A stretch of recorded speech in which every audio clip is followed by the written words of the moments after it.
Got it.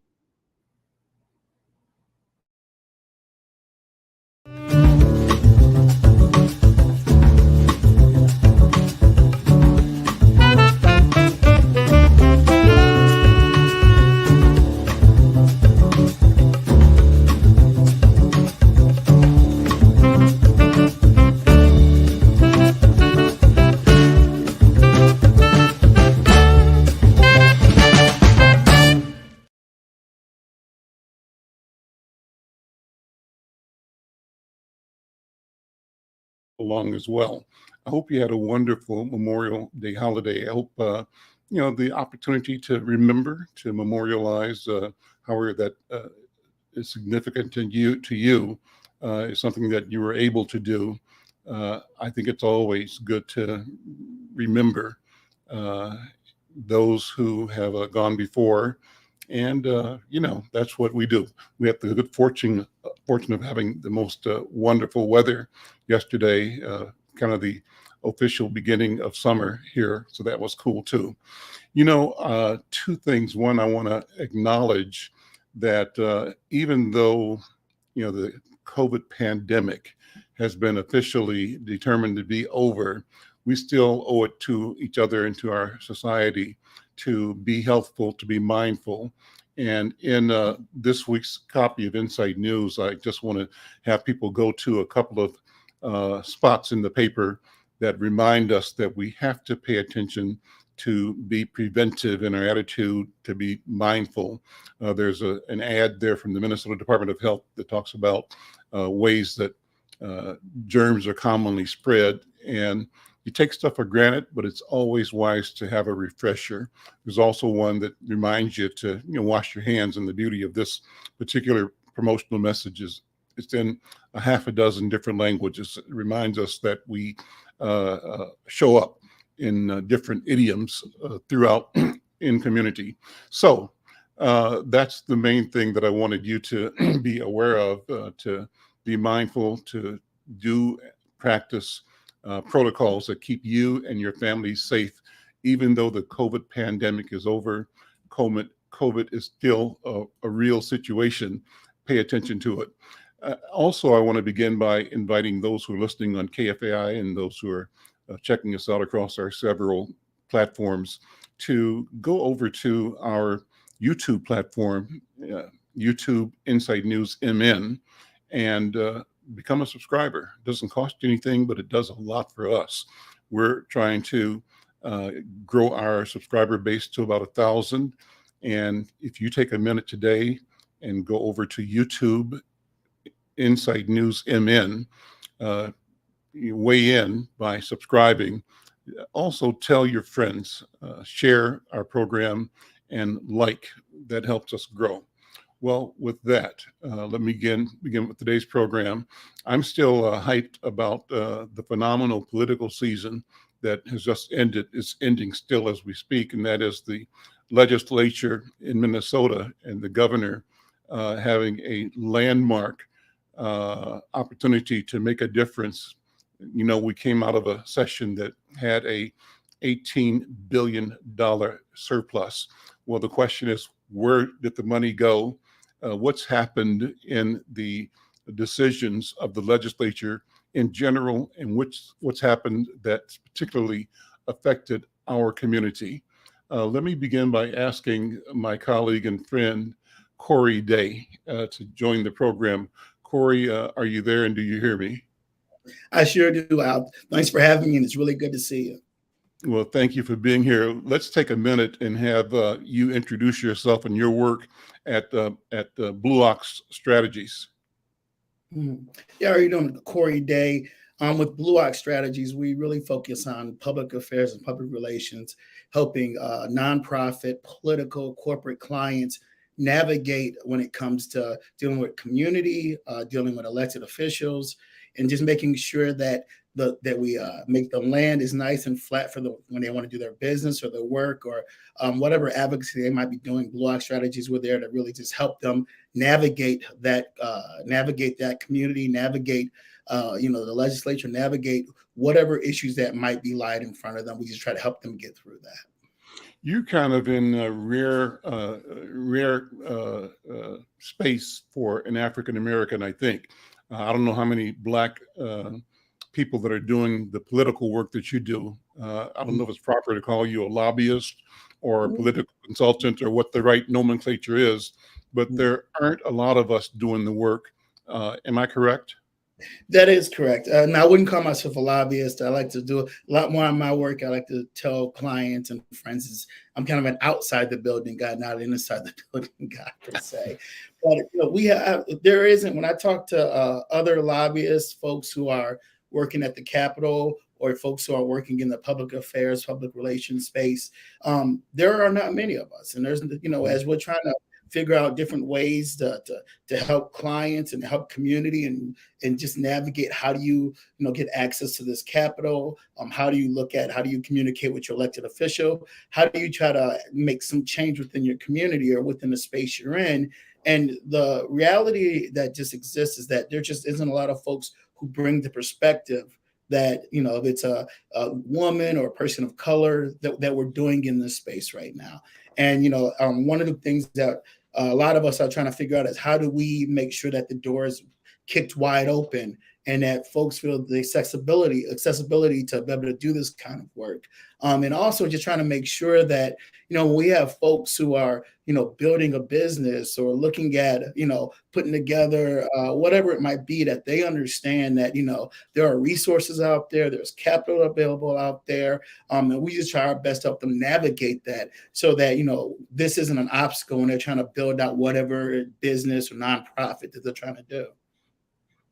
You've got particular credentials here because you served for several years as the head or the chief of staff at the Minnesota DFL. Talk about that background, how you got there and what that meant to you.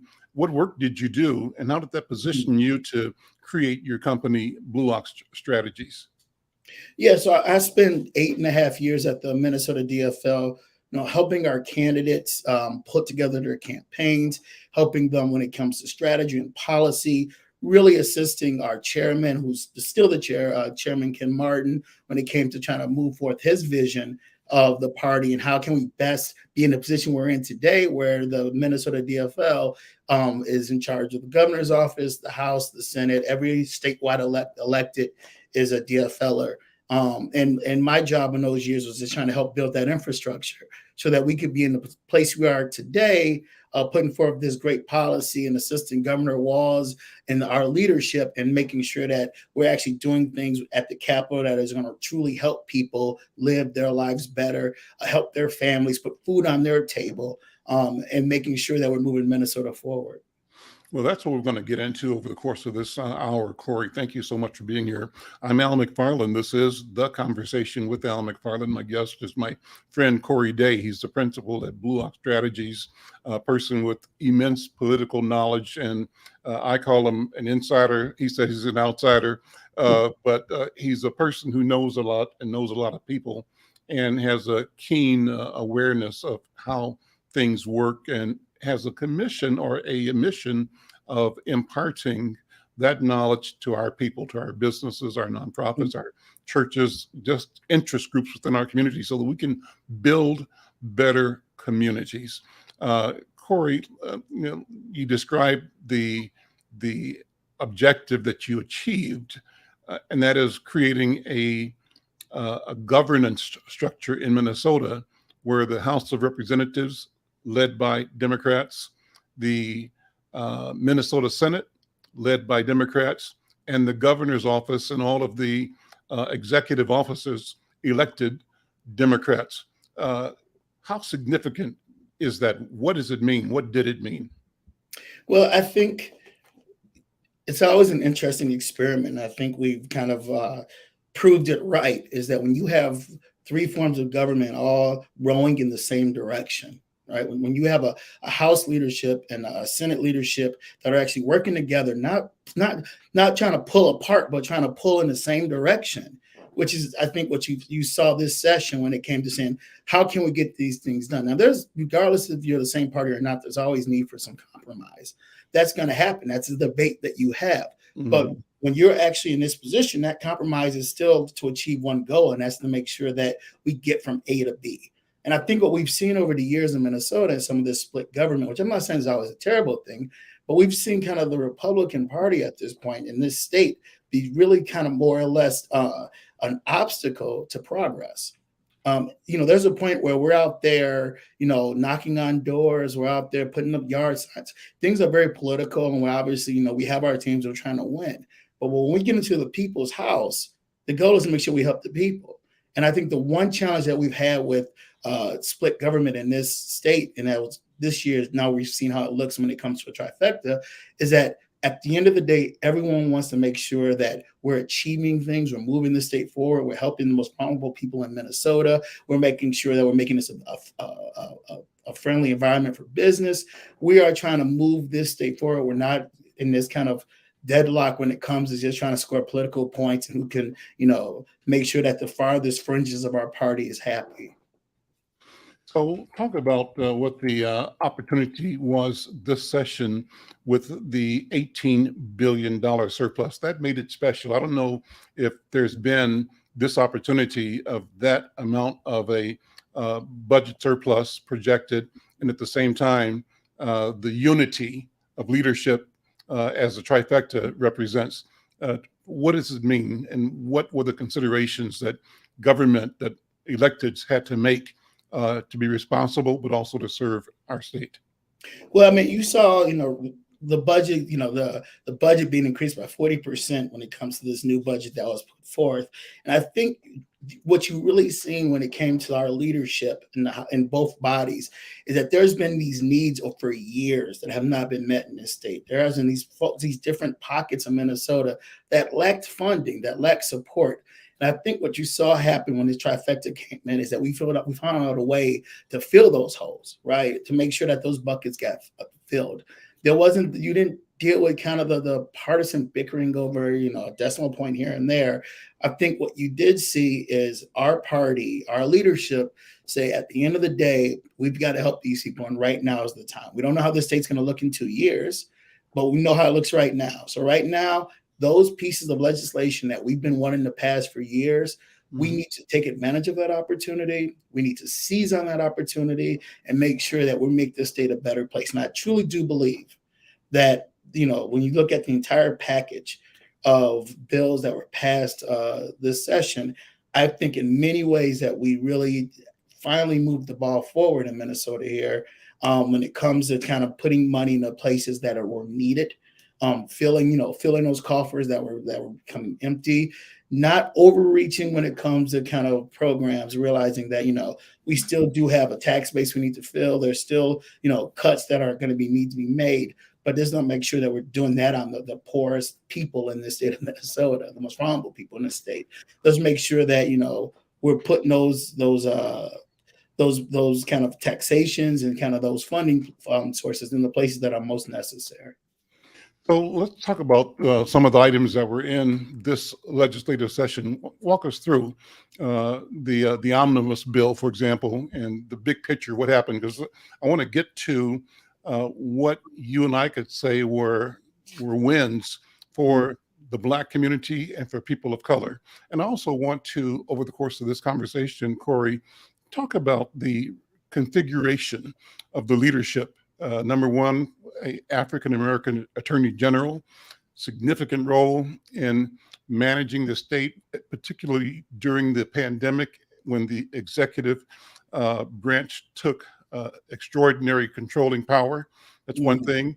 And then in the last election, the largest number of people of color to move into both the House and the Senate in history. And so before we get done, let's talk about what that new presence means and what it means for the future as well. But walk us through some of the big items in the budget that got passed and signed into law. Well, obviously, the budget itself was a big deal. The bonding bill, we got infrastructure that was done. But one thing I do want to give my good friend and our leader, Senator Bobby Champion, a lot of credit for, as he chairs the economic development, that what he brought forth, actually looking at community, really looking at organizations that have been, been more or less bleeding over the years, that had a need, looking at folks within these communities that are doing the good work, doing the work that's necessary to make sure that we build community. And he really just, he is a shining example, and there's many more that I could bring up, but he's a shining example of what happens when you put the right folks in those leadership positions, and what they can bring forth, and what kind of fruits they can bring forth to those organizations. Any stories, any anecdotes you can tell me about that? I can tell you this. I watched several of the proceedings over, the TV for the Senate, Mhm. and Senator Bobby Champion was impressive every time.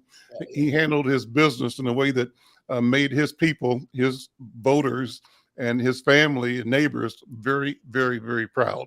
But you Absolutely. might have seen some stories or some deals or management he did. What do you think? Well, I will just tell you this one, as president of this Senate, and I truly do believe this, and our good friends who are at the Capitol day to day, who are lobbying for these issues, or fighting for these different communities, will tell you that that Senate, under the leadership of Senator Dzik, but with Bobby holding that gavel, business got done. And we both know Senator Champion well, and we know that once he made sure that the things kept moving. He made sure that we weren't going to get caught up in the mud that usually happens with these sessions when it comes to folks trying to slow things down and stop progress. He made sure things got done. And I'm with you. And in those times that I had to watch the Senate on the floor, was some interest I might have had. Watching him out there was wonderful. But I would also say, to your point, these other, especially women of color, who have stepped up in the legislature, watching them and the bills that they brought forth and the leadership they showed. These folks are freshmen for the most part, right? They're just coming into the building that's full of kind of about seniority and these rules and all these different things that have been put forth to be somewhat barriers to new members. They kicked it down. They got so much. I mean, we don't get cannabis without new members. We don't get the Crown Act without new members. We don't get the felony voting without new members. All of this is because we actually had a legislature where the members of color had such a strong block that they were able to make sure that, in the past, we've always dealt with kind of the strength of the range and, northern Minnesota a little, having the ability to kind of guide things at the Capitol. Seeing that guidance now is coming from the communities of color who have the power now at the Capitol to make sure that these bills are going to actually be given the attention they deserve. That they're going to make sure that, these things happen.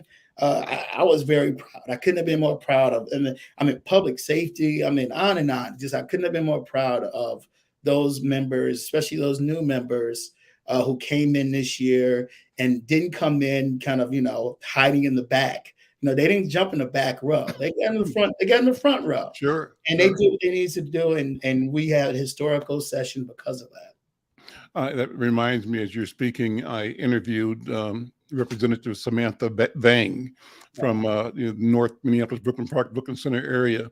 And man, was she ever impressive, right? But she's on her second term now, I think, her third term. And she went in. Yeah, I want to believe she's on her third. So when she joined, I think maybe in 19, when she ran and won, she might have become the youngest person to be elected in Minnesota, and certainly the youngest woman elected to the legislature, and the first, I think, maybe the first woman in the House, but I'm not sure. Maybe not. I don't know for sure. But either way, what she said in the interview was that, we knew we had an opportunity to deliver big dollars to our community, and that's what we did. And so that kind of bravado, that kind of sure-footedness and confidence, I think, is what you're describing in the new legislators, and particularly the women who've come on board, women of color. That's great. Well, so talk more about, where the money went. Where did the money get spent in this session? Well, obviously, because of the amount of money that got spent, it was spread around distributed pretty well. But I do know that, speaking of good friends of mine who are lobbyists, Senator, I still call Jeff Senator all the time. We all still call him the Senator. But I know what Jeff Hayden, I look at just his roster of clients that he helped out that were, I know we're talking about the pool that's been fighting so hard in North Minneapolis. I know that we're the V3 pool. Yeah. Let me sit on that for a minute. That's so important. Right on the corner of Plymouth and around Aldrich or so, just north of Lindale, I guess. They're building a big square block swimming facility for North Minneapolis, probably for the region, but it'll be based in North Minneapolis. And that's so critically important because our children are at higher risk of drowning because we don't have the exposure and the opportunity. This is a direct impact strategy to put swimming at the center, at the core of our community, elevate it, and invite and encourage our moms and dads to make sure that they, as a family and their children in particular, learn how to swim. So that's huge. So they got supported, right? And that's one of Senator Hayden's initiatives. Yes, Senator Hayden, and obviously with Senator Champion. But just to put a fine point on that pool, and this is kind of goes with these kind of projects that we need to see and throughout different communities in Minnesota. That pool reminds me so much of the soccer stadium in St. Paul. Because the reality of it is that we're going to have kids in the community who are going to learn how to swim and who are going to be able to, on weekends, touch that pool. But it's going to be also an Olympic size quality pool where we can have high school championships, where kids are going to come from the suburbs, where families are going to come from just not outside of North Minneapolis. We're going to bring in commerce and money and business. Those are the things that we have to look at when it comes to these kind of projects, that we're not just putting these projects in the same neighborhoods in the same place. We have to spread that out, to spread that wealth out to the different communities that are in need of that development in Minneapolis and in St. Paul. So I was just really happy to see that come to full fruition, because I thought it was just a wonderful project. But I've seen things, for instance, when it comes to, I know some of the work that Tony Santa's been doing on the east side. It looks like it's going to get funding, and more than what we put into housing. Record dollars into housing this year when it comes to rent assistance and other first-time home ownership. These are the places where you have to invest in your state. But the big thing in these investments that I've been very happy to see when it comes to, and like I said, I don't want to leave organizations out, but the countless organizations that were able to get that funding is that this is how we're going to grow ourselves in these different neighborhoods. This is how we're going to give them that development. This is how we're going to make sure that, we're going to try to fight crime, and we're going to try to fight when it comes to education. Alan, you and I have talked about this since I've known you, sir. It always starts with economic development. Yeah, you got to put the dollars into these communities. If you expect, well, what are we going to do about these young men who don't have jobs? What's we going to do about these different, the education systems and the fact that, they don't have the same kind of resources put forth in these other communities? This is where it starts. It starts with, when it comes to bonding and infrastructure and money being put into these different projects around these different, not just around the state, but in the communities that are the most in need. And I think you saw that happening when it comes to kind of the bonding, when you come to this overall budget. And like I said, I know you had our good friend Al Flowers on recently, and he'll tell you, some projects could use more funding. Happy that other projects did get funding. But to your point, I know we've talked about this. This is just the start. Right? We have to look at this as it's nice to take a victory lap, but the game isn't totally over yet. We have to make sure that as we look at 2 years from now, that we come back even stronger at the Capitol. We have to look at what we're doing in these different cities, in Minneapolis and St. Paul, particular when it comes to, city council elections, and making sure those budgets also reflect the communities and the different diversity that lives in those cities. So talk about other projects that of that got funded that ought to be talked about and promoted. Well, like I said, for me, because there's always my own biases on different projects here and there, just through some of the work that I'm doing. I just, as I just look at things that I'm happy about overall, when it comes to paid family leave, which was just so overdue. The fact that we're actually seeing some more regulations when it comes to guns, which is something that we have not seen in I don't know how long of a time.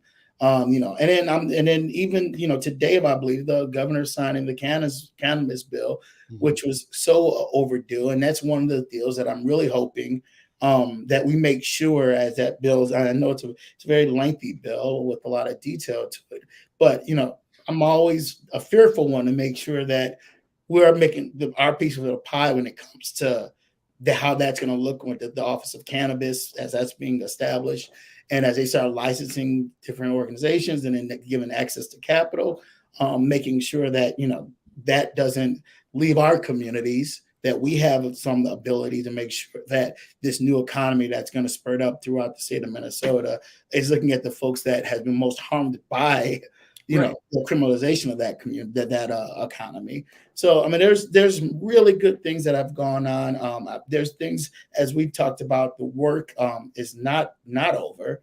It's not done yet. We have a lot more work to do, but we also have to make sure, as these great pieces of legislation have come forth, that we're not going to get lazy or complacent about it, but we're still making sure that we're part of those conversations and benefiting from this budget that the governor passed, and this huge increase in state spending. I'm Al McFarlane. You're listening to The Conversation with Al McFarlane. My guest is my friend, Corey Day. Corey Day is the principal at Blue Elk Strategies, works with organizations and individuals, businesses, agencies to help them navigate the politics and the strategies for getting legislation, bills that support their community, support their business, their growth. And Corey, it's great to have you here. One of the things that Flowers and I uh, talked about last week, I think Thursday he was on the program, was the marijuana bill. And what he said, and I haven't checked this out myself, was that while on the one hand, the hope was expressed that we wanted this legislation to be a leveler of the playing field, an equalizer where there would be a chance to repair some of the harm done to Black people in particular by criminalization and strategies to really suppress Black people through the criminalization of marijuana use. And that now that the society's awareness and knowledge of it is changing and the laws that criminalize it taken off the books, would there be business and other opportunity for Black people? And I think he told me that in the last minutes, the discussions about ensuring access and diversity were removed, and that the bill favors corporate uh, uh, farming. Are you at all following that, or yeah? No, I would love to check that out. I don't. I mean, that's the fear. I mean, that's the Mhm. reality. Is, I mean, we've seen other states, Denver. We know in Michigan. We know there's been places where um, this has been sold one way, but Mhm. actual end products came out differently.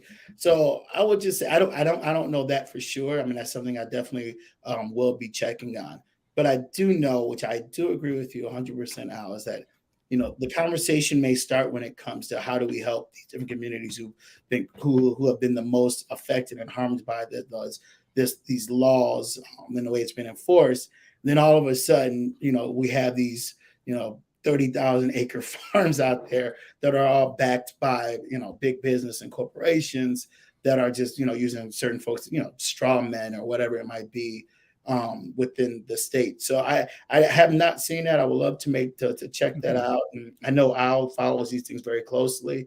Mhm. Um, but it is a worry that we should not, like I said, does not disarm ourselves on this, Mhm. because this is one of those deals that every step of the way we're going to have to be very diligent watching how this process moves forward, to ensure and to really keep a keen eye on the regulators and the different folks who are working on this issue, who are starting to put the meat to the bones as they put the office together, and they really start, they have a bill, but when they start actually putting that bill into real practice, And then when they start actually really getting this office set up and how it's going to enforce, we need to really make sure that we're part of that conversation. And I'll tell you another one thing that we really need to make sure of is that the structure of that Office of Cannabis, that we're part of that conversation.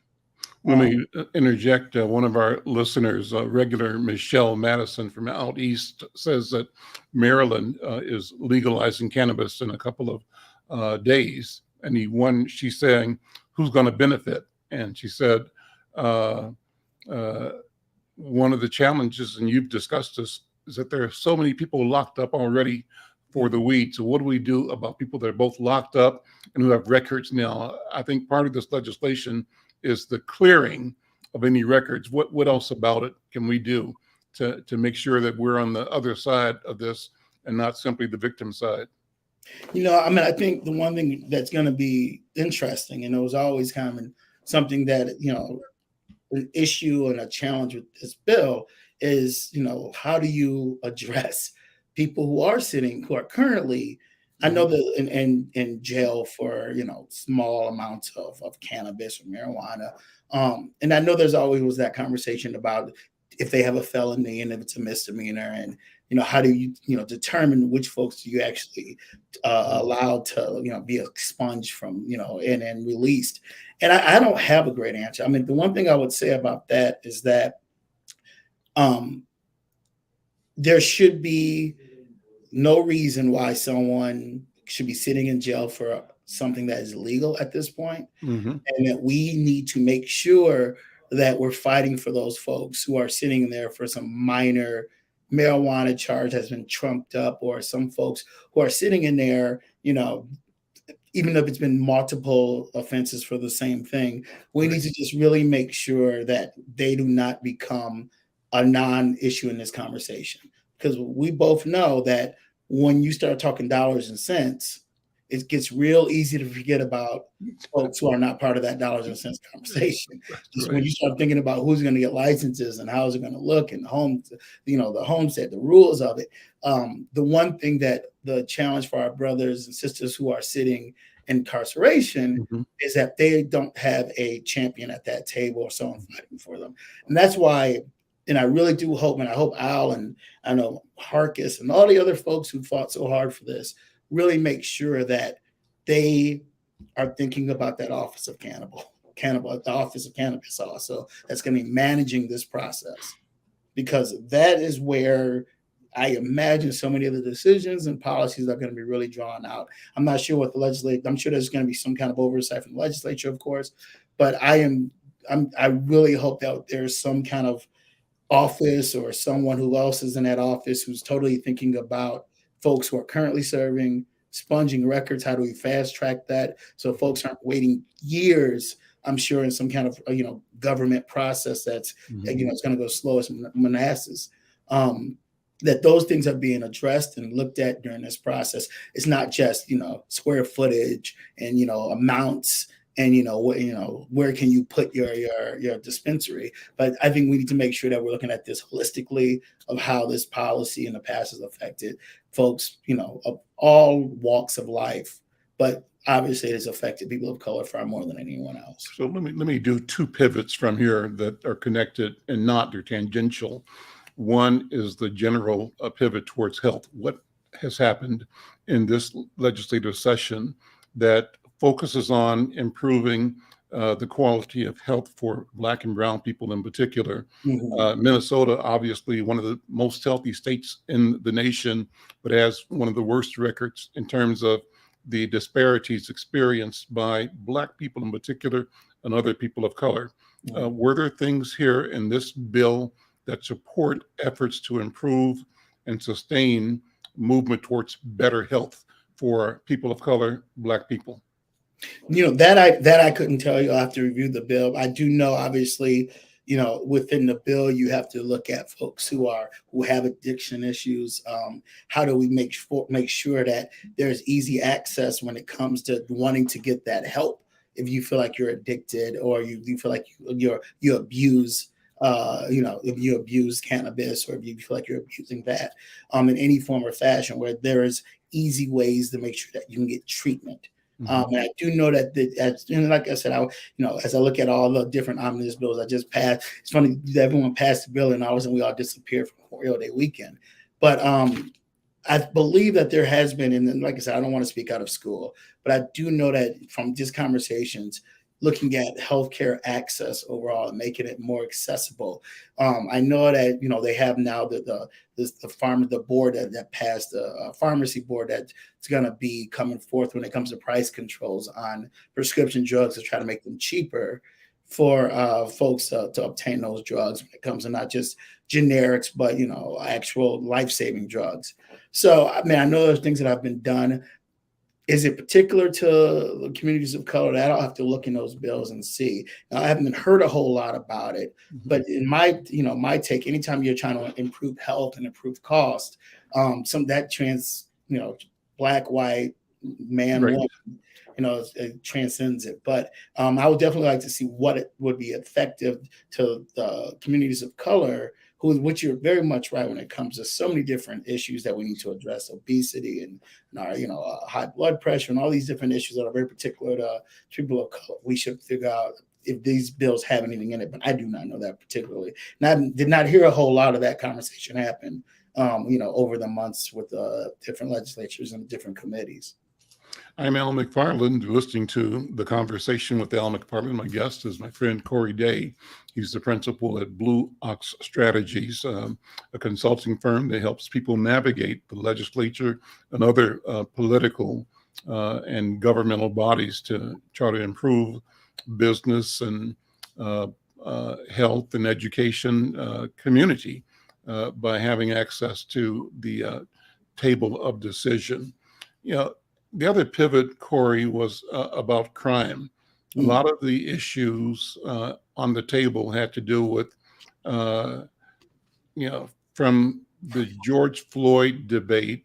Uh, you know, uh, I don't want to use the term defund the police, but the question was raised: should we be doing things differently? Should we find other ways other than just adding more firepower, more machinery, more equipment, more, uh, you know, uh, uh, more police response to problems that probably can't be solved by the police? Should we fund counseling and therapy and alternative ways to, number one, get people that are most likely in the crime zone, both as victims and as perpetrators? How do you solve that, unpack that, and allow people space to live and a place to go and to grow without uh, damaging or hurting themselves and others? And the other part is, how do you reimagine what public safety is so that maybe you invest more in teachers, trainers, therapists, navigators, people who can be of service to people without having to arrest them. What did you see and hear over the course of the session about uh, funding, crime prevention, and public safety? Well, I mean, they passed a really robust bill when it comes to the public safety. And I think this is my take on it. My belief is that, look, public safety really comes down to how these different cities handle the dollars that they're giving from the state or from the federal government when it comes to how they structure their police force. And I think the one thing we have seen, and Minnesota's always been, is now been epicenter, ground zero from much of this reform, is that there's always going to be a need to have more than just uniformed cops on the streets patrolling. There's always going to be a need, knowing that so much of this is mental health. There's always a need to look at it. How much of this is guns, and looking at access to firearms and to weapons, and how do we limit that? I don't think there's no catch-all. I don't think when what Hollis Winston has to deal with in Brooklyn Park may be very different than what Mayor Carter is dealing with in St. Paul, and how they need to make sure their police forces are staffed up and structured. I do believe that there is a need for just more than just cops. I do think there is a mental health element of it. I do believe there's an element of too many guns on the street. How do we look at that? So I think there's just not one catch-all. I think so much of it is looking at how our local mayors are handling and our city councils are handling their different cities for their different needs. But I am, and we'll say this, I am a believer, as I'm very much about watching how we're trying to bring our city back in Minneapolis. Knowing how do we have to bring downtown back? How are we going to get uptown safe again? How are we going to make sure the Broadway corridor is safe? I mean, there is always going to be a need for us to have police officers folks who are patrolling those neighborhoods. Now, obviously, we've had an issue with the type of police officers we've had, and and I do know everyone's trying to address the recruitment of the right kind of folks and what communities they live in. There's so many different things. But I do believe that we have to look at these dollars that came in when it comes to public safety. Clearly, we're down in Minneapolis alone, I believe 300 police.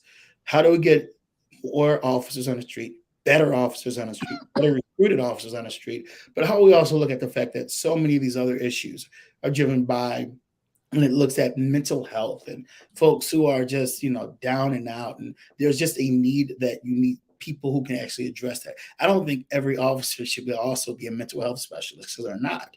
And for us to ask those folks to do that, that was our failure. We need to figure out a way to take these dollars, get those officers on the street, find officers who actually are representative of the communities that they police, but then also have the option that you have folks who, when those 911 calls come in and it's someone who's dealing with a mental health crisis, that we don't expect a 23-year-old police officer fresh out of the academy to be able to talk this person down or truly understand and give them the therapy they need to make sure that the situation ends peacefully. He's not prepared to do that. Not trained for that, No, it's not trained, and we shouldn't expect him to be. Right. I mean, The reality is we expect him to be a peace officer to make sure that he de-escalates, and they should know how to do that. But I would not expect, if someone is on the brink, that a young officer who's badge has still got a shine to it knows what to say to someone in that situation. So we have to just make sure that the dollars are there, the local government aid is there, and we're holding our mayors and city councils accountable to the way that they structure their police forces. Let's circle back to economic development. Anything that you saw that was particularly striking and important that we should pay more attention to in the realm of economic development? Yeah, I mean, I really do like the fact that they're putting these dollars to housing. I just, as I think, and this is, and I've spoke on this, just home ownership is so critical. We are in a community that gets more and more expensive with less and less inventory of housing. And we have to find ways to make sure that we're supporting small new families. We're supporting those folks who work hard every day, who's been renters all their lives, who are striving for home ownership, to striving to build that equity, to give them the support they need. The amount of the $2 billion they put towards housing, I'm very excited about that. I do believe that is just one of the most critical things in building community, is that you build home ownership. And I do love the commitment from our advocates who fought for that. I know Sharon, I'd like to send a shout out to Sharon Sells Belton over at Habitat. I know she's been a huge champion in making sure that you have housing availability for folks to move them from renters to homeowners. And that really does get me excited that, that's one of those things that it's concrete. And we know that is going to help families move from one stage of their lives to the next. Let me ask you for the next few minutes of the program to talk about the political landscape. And so we mentioned on the front side that we have to make sure that we don't feel a victory lap may be appropriate for some agencies, organizations, and initiatives. A lot of money has come and is coming into the community, but there's always a need that still needs to be met. The part of the need is to make sure that we've got the people in place, the institutional presence to continue to be and encourage and demonstrate what inclusiveness means. I love the way you described it earlier. you said that in history, the blocks of power that might have been Iron Range or the suburban, power group or et cetera, kind of guided state spending policy. And now that it's shifted, and the shift is due in part to the emergence of people of color in general, women in particular, into the legislature and into positions of power. Let's talk about that a bit. Can you, off the top of your head, kind of give us a run through of how many people of color that we have in the legislature right now versus what we were used to? When I say used to, I remember it used to be only Bobby Joe or only Jeff Hayden in the Senate. And at one point in time, the two of them were there together, the dynamic duo, and that was great. And before that, it was always a one of Senator Bob Lewis out of St. Louis Park years ago, a Republican, I believe. And then Representative Ray Pleasant was out of Bloomington, or I think years ago. After that, I think Randy Stanton, Dick Jefferson. That led to I think Gray, and then Ellison, or maybe might have been Ellison. Gray. I haven't. God dang it! Yeah, you remember that? I'm not sure what the sequence was. Yeah, but and that led to the seat that we have over now with Esther Agbaje out of North Minneapolis. But it's been a very narrow stream, a trickle, over the generations. But now this trickle has exploded into a fairly robust and bubbling stream. How do we capture that, acknowledge it, and grow it? What do you think? Well, I think the two ways. I mean, the coalition has grown, where you have East African and Hmong community, and you have this people of color community has in this state have just it's not obviously not one of the largest out there, but it's grown, which we've seen in the election of people of color around the state. Which is the interesting part. It's not just in Minneapolis or St. Paul, but you got Ruth Richardson, and you got people out in the suburbs. Just throughout, that are not just kind of in those cores who've been elected, and we have to continue to support them. And I think the one thing, and I'm happy you pivot to this point, is, and I've said this on this program a few times, we have to just continue to support those type of candidates. We have to find a way to make sure that when it comes to fundraising, making sure when it comes to strategic help, knocking on the door for them, we have to always figure out ways to be supportive of those candidates or candidacy and help them build their organizations. Now, we're obviously, and I only can speak for my party that I belong to, in a very interesting place right now with these city council races that are going on in Minneapolis and St. Paul. We've seen what's been going on with these endorsements over the last few weeks. Let's talk about that. That's pretty interesting. Let's go into the city council races in both cities. St. Paul first, then Minneapolis, and Minneapolis is the one that's curious behind the tension. I think it was in 10th Ward. Was it 10th Ward? 10th Ward, yeah. 10th Ward. And that was very unusual. But talk about generally what the landscape is, both in St. Paul and Minneapolis and the suburbs for city council, if you would. Well, I think I think the Strip did a piece on this over the weekend. And you're looking at kind of, obviously, these are very heavily DFL cities, where, all the candidates in these different cities go for endorsements. And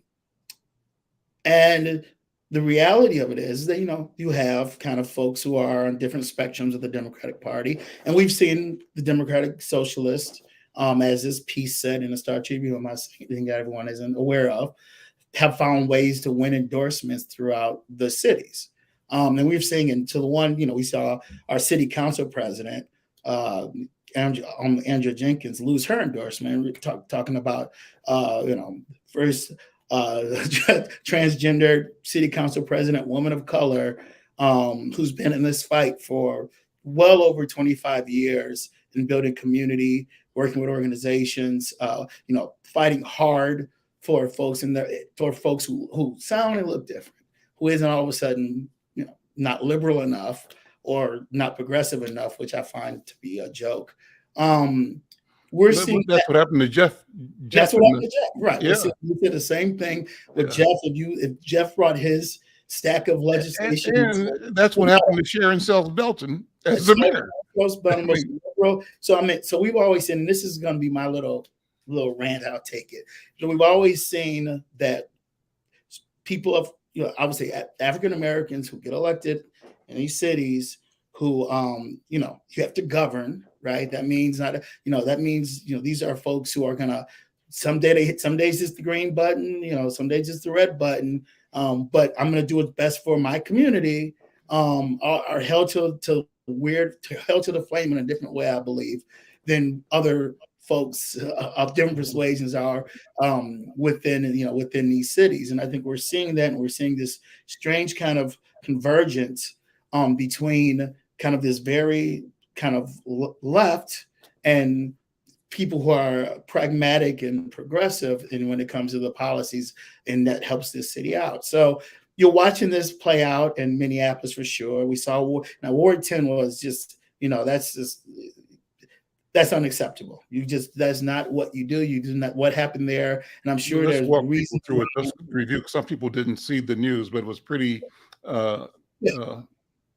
Yeah. Tell what happened. Yeah, I mean, what you end up seeing, at least from, like I said, and I'm watching from the cheap seats, but you saw one campaign. These endorsements are, if you've never done them before, you've never been involved in them before, you got to kind of follow them through. They run off this agenda where you have party business, and you have kind of, different credential reports, and you have speeches and Q&A.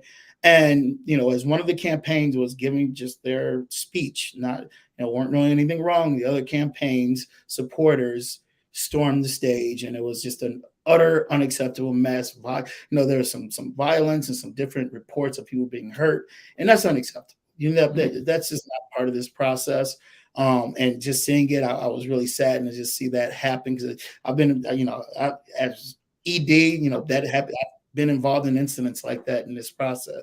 What happened? I mean, what erupted? And well, from just reading, and like I said, I'm literally just reading what I saw on the paper, and then I know the DFL has moved to expel Mohammed from being ever running for endorsement again. It appeared that his supporters tried to storm the stage when the other campaigns, what other campaign was given their speech, and of the incumbent, right? And from what they say, you had language barriers and some other things going on, and then you might have had some nefarious things happening where they were encouraging their supporters to storm the stage. But they stormed the stage, and obviously when that happens, the two campaigns converged, and you had just some physical violence take place between the two campaigns. The convention was called off. There was no endorsement. The DFL convened right away to address the issue, and I believe they're voting tonight on it. But their executive committee voted to expel the other campaign, Mohammed's campaign, and then they're going to confirm that vote tonight at the Central Committee. Now that doesn't mean he can't run. He can still run for elected office. He just can't run with the DFL endorsement. Yeah. So you had that going on. So what you have going on these conventions right now, you just have a lot of, it's a game of organization, and the Democratic Socialists right now in some of these wards have organized well, and they're able to win these DFL endorsements against incumbent candidates, usually who are perceived to be, not left enough. And a few of these candidates have been people of color, African American candidates who have a long-standing reputations in these different communities. They've been doing the work, but it's been sad to see that. But what we'll see now is these elections. It's ranked choice voting in St. Paul and Minneapolis, this is where it gets a little strange. So you have ranked choice voting. That means there's no party primary in August. That means everyone goes in November regardless. So you were seeing that. And in St. Paul, really good candidates right now. We have some really strong young women running in different seats all over the city. So that's been really good from Shaniqua, both of them extremely, really strong candidates who are running. Really excited about those two candidates at this point. And then then there's a strange fight going on with the Isaac Russell seat. I'm not sure. I think Isaac maybe he's been on the program, but he's running for city council over kind of that Highland Park area in St. Mhm. Paul, and he lost the endorsement. And then I think his intention was always to run in November, but people believed he endorsed her, and that became kind of a mess. But he's running on to November, so that's going to be probably the most watched race in St. Paul is the Isaac Russell race you'll see in St. Paul. And in Minneapolis, there's probably the council's up. That means the council majorities Jacob Fry's majority is in danger. So you're going to see all those seats watched very closely, and you're going to see a lot of attention given from the different Well, left the communities. only elected socialist or Democratic socialist in Minneapolis, isn't it Robin Warnsley? Yes. Are there any other socialists on the council? Well, I mean, a lot of them have been so you have Chavez, I believe he's been endorsed. Aisha was endorsed. So I think you have folks who've been endorsed by the DFL and the Democratic Socialists. So Okay. I believe it was 4 of them at this point. Okay. Now Robin is just purely a Yeah. Democratic Socialist. Right. And then what difference has it made that the majority of the city council in Minneapolis is people of color? I think right now, I think when you look at kind of the conversations that are taking place, I think that obviously strengthens the council. But the thing of the council still, it's still divided. I mean, there's still people of color, but they're from different spectrums. But I do think that the thing that we're seeing is that at least when it comes to some of these conversations that I believe would not be taking place, you see they are taking place now. And we're seeing more than just the downtown corridor. We're seeing the fact that this city has, different corners. And because we have these representatives who do have a strong voice, you're seeing them make sure that their wards are getting their fair share of attention and dollars from, looking at the budget and from the mayor. How do we, in the last minute here, Corey Day, encourage people to be excited about politics and to get involved? I've always said, and you and I've had this conversation, how do we develop a bench? Yeah. Like a bench that's 10 candidates deep, so that if people decide not to, or they get a job in another city or retire, whatever, we've got 9 people prepared to, in the spirit of service, step up and put their hat in the ring to run for elective office and also to fill appointments as they arise. How do we do that? What do we do? Well, I've said it. I mean, before we need to continually mentor young folks as they're coming out of, they're coming out of college or trade school, or if they have they can come in, coming out of jail. Just if you have an interest, be there, make sure that folks, you're going to actually be a resource for those folks. And then when we have people who want to run for office, I'm not just state legislature. I mean, it could be school board or city council. It could be, yeah, we need to support them. I think the one thing, and I was at an event last year at Pomento, I believe it was nothing but candidates of color who are not running for, kind of the big shiny offices you see, but the really localized offices. In reality, they're trying to figure out how to do this. But the other thing that we need to get better at doing, and I've been screaming this from the mountaintop, is that when, if I meet a candidate, the first thing I do, and not everyone can do it, if you can't give them time, write them a check. Show them your financial support. We're going to end it right there. That's a good advice. Put your money where your mouth is, and use both your money and your mouth to get what you want in community. I'm Al McFarlane. My thanks to Corey Day. Also, just reminding you, as I did at the beginning of the show, pay attention to health. Pandemic is over, but COVID-19 is still around, and you can be responsible to make sure that you maintain the protocols to keep you, your family, your neighbors safe. I'm Al McFarlane. We'll see you next time.